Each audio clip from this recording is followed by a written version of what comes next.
Hi everyone. सभी छात्रों को स्टडी आईएएस विथ आर के यादव में स्वागत है। जैसा कि वीडियो प्रारंभ करने से पहले आपसे एक छोटी सी रिक्वेस्ट है। अभी तक आप हमारे चैनल पर नए हैं तो प्लीज़ इस चैनल को सब्सक्राइब करें। सब्सक्राइब करने के बाद बेल आइकन की घंटी को क्लिक करना ना भूलें, ताकि जब भी मैं अगला वीडियो अपलोड करूं, उसका नोटिफिकेशन आपके मोबाइल पर सबसे पहले पहुंचे। चलिए वीडियो को प्रारंभ करते हैं। छात्रों, आज हम UPSC IAS mains 2014 GS paper third से क्वेश्चन ले रहा हूं। ये हमारी 5-5 प्रश्नों की श्रृंखला निरंतर चलती रहेगी जब तक पूरा जीएस कंप्लीट नहीं हो जाता है। 2013 से लेकर अब तक जितनी 2025 तक यूपीएससी का जितना पेपर हुआ है, अगर आप प्रीवियस ईयर्स के प्रश्नों को हल करना सीख गए तो हम ये दावा कर सकते हैं कि हाँ, हम बेहतर तरीके से किसी भी प्रश्न का उत्तर लिखना सीख जाएंगे। कहीं से आपको किसी भी प्रश्न को लिखने में कठिनाई नहीं होगी। हाँ, आपको प्रीवियस ईयर्स के प्रश्नों को कंप्लीट तैयार करना होगा। इसके बाद मेरा हिस्ट्री ऑप्शनल भी आने वाला है प्रीवियस ईयर्स का। हम सीधे प्रश्न पर चलते हैं। आज का प्रश्न है, बौद्ध धार्मिक व बहुजातीय समाज के रूप में भारत की विविध प्रकृति पड़ोस में दिख रहे अतिवाद के संघात के प्रति निरापद नहीं है। ऐसे वातावरण के प्रतिकार के लिए अपनाई जाने वाली रणनीतियों के साथ विवेचना कीजिए। इसको हमको 200 शब्दों में आंसर को लिखना है। अब हम सबसे पहले भूमिका लिखेंगे बौद्ध धार्मिक बहुजातिवाद के बारे में भूमिका लेंगे। उसके बाद थोड़ा पॉइंट बौद्ध धार्मिक बहुजातिवाद के बारे में बताएंगे। उसके बाद हम सीधे जो प्रश्न पूछ रहा उसका उत्तर देंगे। तो हम भूमिका पर चलते हैं। भारत विभिन्न धर्मों और जातियों का एक रंगीन दृश्य चित्र अपने आसपास के क्षेत्र में भू राजनीतिक अशांति के कारण मूल सैद्धांतिक प्रभावों के लिए अति संवेदनशीलता का सामना कर रहा है। सामाजिक सद्भाव बनाए रखने के लिए ऐसे जोखिमों, चुनौतियों और खतरों का मुकाबला करने के लिए मजबूत तंत्र होना महत्वपूर्ण है। अब हम मुख्य भाग पर चलते हैं। भारत की विविधता मूल सिद्धांत, रेडिकलिज्म और कट्टरपंथ का प्रदर्शन। नंबर 1 पॉइंट है, दोहरी धार वाली तलवार में विविधता को हम देखेंगे। भारत की विविधता एवं परिवर्तन एक ताकत है, लेकिन यह कट्टरपंथी और मूल सिद्धांतिक तत्वों को सामाजिक अस्थिरता में हेरफेर करने की अनुमति भी देता है। उदाहरण के लिए, सांप्रदायिक झड़पों की जड़ें अक्सर कट्टरपंथी विचारधाराओं में होती हैं, जो धार्मिक मतभेदों का फायदा उठाती हैं। वर्ष 2013 के मुजफ्फरनगर दंगे प्रमुख उदाहरण हैं, जहां सांप्रदायिक तनाव में चालाकी से परिवर्तन और हेरफेर किया गया था, जिससे हिंसा और सामाजिक अशांति पैदा हुई, जो सद्भाव को बढ़ावा देने और कट्टरपंथी विचारधाराओं के प्रतिवाद की आवश्यकता पर प्रकाश डालती है। दूसरा पॉइंट है, क्षेत्रीय कट्टरपंथ पर प्रभाव। अफगानिस्तान, पाकिस्तान जैसे क्षेत्रों में अशांति अप्रत्यक्ष रूप से भारत के भीतर अति संवेदनशील समूहों को प्रभावित कर सकती है, जैसा कि सीमा पार समूहों से जुड़े आतंकवादी हमलों के पिछले उदाहरणों में देखा गया है। कट्टरपंथ का मुकाबला करने की अब रणनीतियों के बारे में हम देखेंगे। नंबर 1 है, सांप्रदायिक सद्भाव को बढ़ावा देना, कानून का प्रवर्तन, तीसरा है शिक्षा, चौथा है मीडिया की भूमिका होनी चाहिए, पांचवा है पॉइंट है सोशल मीडिया की निगरानी होनी चाहिए, छठा है यहाँ पे नंबर गलत हो गया, छठा है अंतर्राष्ट्रीय सहयोग होना चाहिए। अब हम सीधे निष्कर्ष पर चलते हैं। भारत की विविधता इसे कट्टरपंथ के लिए अति संवेदनशील बनाने के साथ साथ इसका मुकाबला करने की ताकत भी प्रदान करती है। भारत सद्भाव को बढ़ावा देकर, कानूनों को लागू करके, शिक्षा, मीडिया और प्रौद्योगिकी का लाभ उठाकर और अंतर्राष्ट्रीय सहयोग सुनिश्चित करके कट्टरपंथी प्रभावों के जोखिमों को प्रभावी ढंग से कम कर सकता है। इस प्रकार भारत अपने जीवंत सामाजिक ताने बाने को संरक्षित कर सकता है।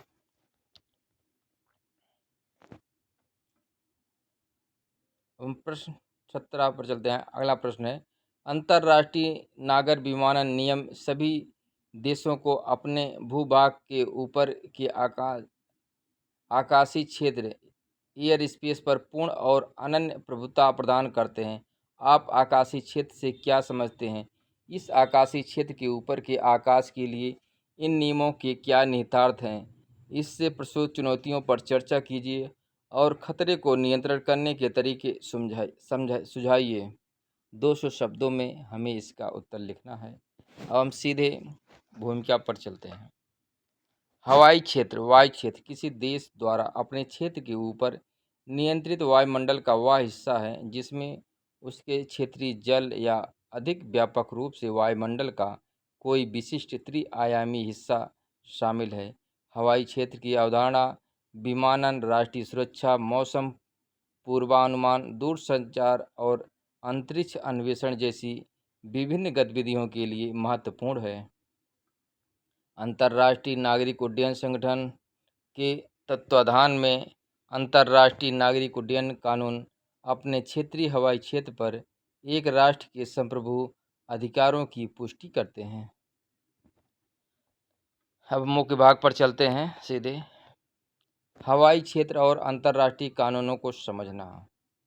हवाई क्षेत्र वाणिज्यिक विमानन, सैन्य रक्षा और संचार प्रणालियों के लिए महत्वपूर्ण और आवश्यक होते हैं।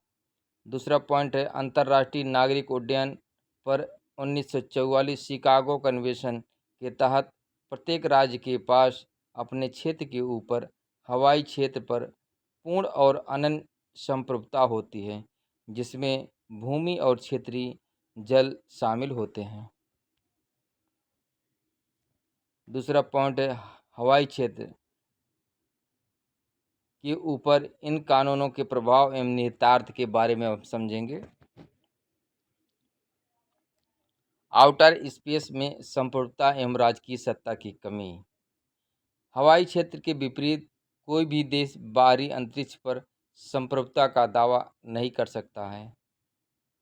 दूसरा पॉइंट है अंतर्राष्ट्रीय सहयोग। हवाई क्षेत्र के ऊपर वाले स्थान का उपयोग अंतर्राष्ट्रीय सहयोग हेतु अधिक होता है और व्यक्तिगत नियंत्रण के लिए कम होता है। दूसरा पॉइंट है कानून सभी देशों के हित में आउटर स्पेस की खोज और उपयोग पर जोर देता है। अब हम हवाई क्षेत्र और स्पेस कानूनों द्वारा उत्पन्न चुनौतियों के बारे में देखेंगे। नंबर 1 पॉइंट है स्पेस गतिविधियों का व्यवसायीकरण होता है। दूसरा पॉइंट है स्पेस मलबा। तीसरा है राष्ट्रीय सुरक्षा का जोखिम। खतरे को रोकने की तरीके के बारे में अब हम देखेंगे। अंतर्राष्ट्रीय कानून और दिशा निर्देश होने चाहिए। अंतर्राष्ट्रीय सहयोग को बढ़ावा देना चाहिए। अंतर्राष्ट्रीय मलबे का पता करना। अगर हम इन सब के बारे में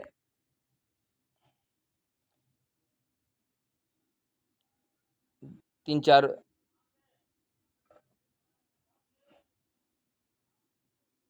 पॉइंट टू पॉइंट लिख देंगे तो विस्तार से उत्तर जो है लंबा हो जाएगा, इसीलिए हम पॉइंट टू पॉइंट उत्तर लिखने का प्रयास कर रहे हैं। अब निष्कर्ष है हवाई क्षेत्र और आउटर स्पेस परस्पर जुड़ी हमारी दुनिया के अभिन्न अंग हैं और उनके उपयोग का विमानन, दूरसंचार, विज्ञान और रक्षा जैसे विभिन्न क्षेत्रों पर प्रभाव पड़ता है। आमतौर पर हवाई क्षेत्र पर संप्रभुता और बाहरी अंतरिक्ष के सहकारी उपयोग ने अच्छी तरह से काम किया है। हालांकि अंतरिक्ष के सैन्यीकरण और अंतरिक्ष मलबे में वृद्धि जैसी उभरती चुनौतियों के कारण अधिक व्यापक अंतर्राष्ट्रीय नियमों और सहयोग की तत्काल आवश्यकता है।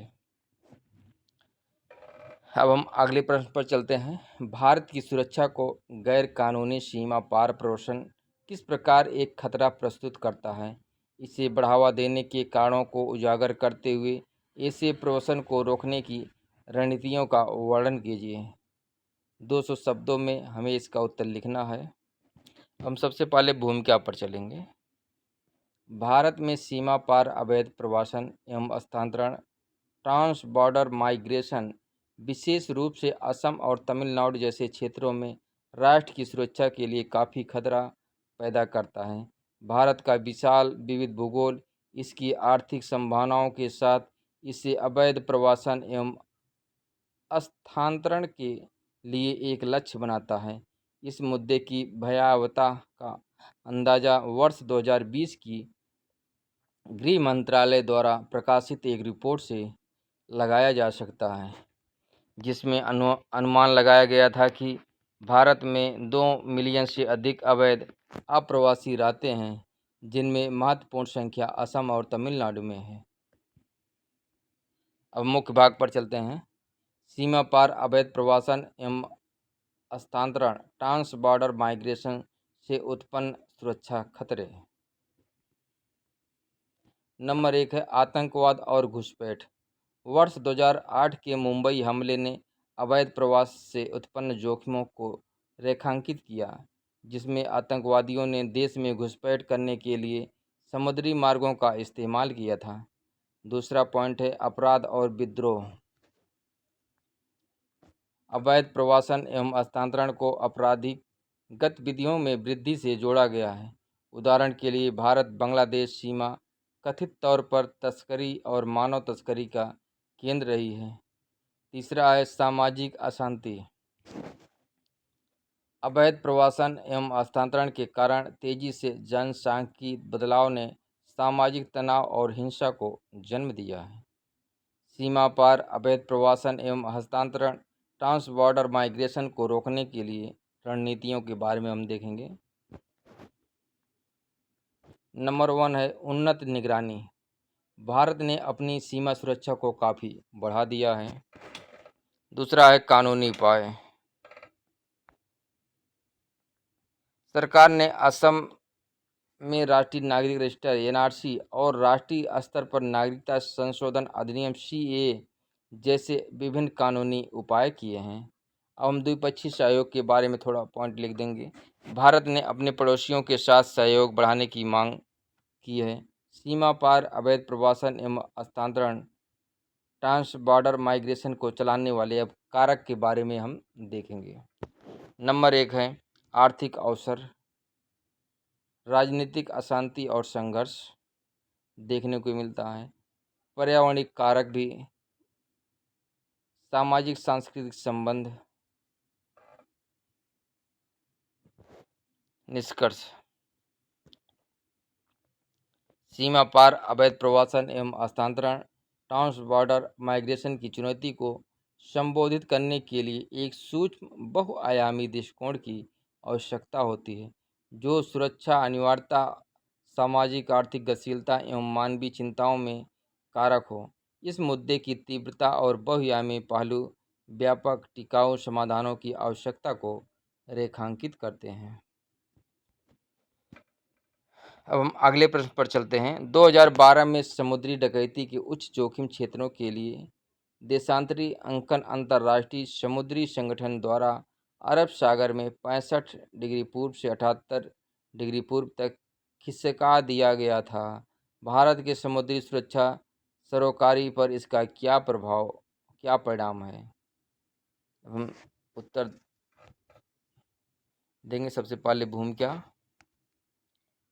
अंतर्राष्ट्रीय समुद्री संगठन आईएमओ की वर्ष 2012 के अरब सागर में उच्च जोखिम वाले समुद्री डकैती क्षेत्र के अनुदैर्ध्य अंकन को 65 डिग्री पूर्व से 78 डिग्री पूर्व में स्थानांतरित करने के निर्णय का भारत की समुद्री सुरक्षा के लिए महत्वपूर्ण प्रभाव देखा गया है।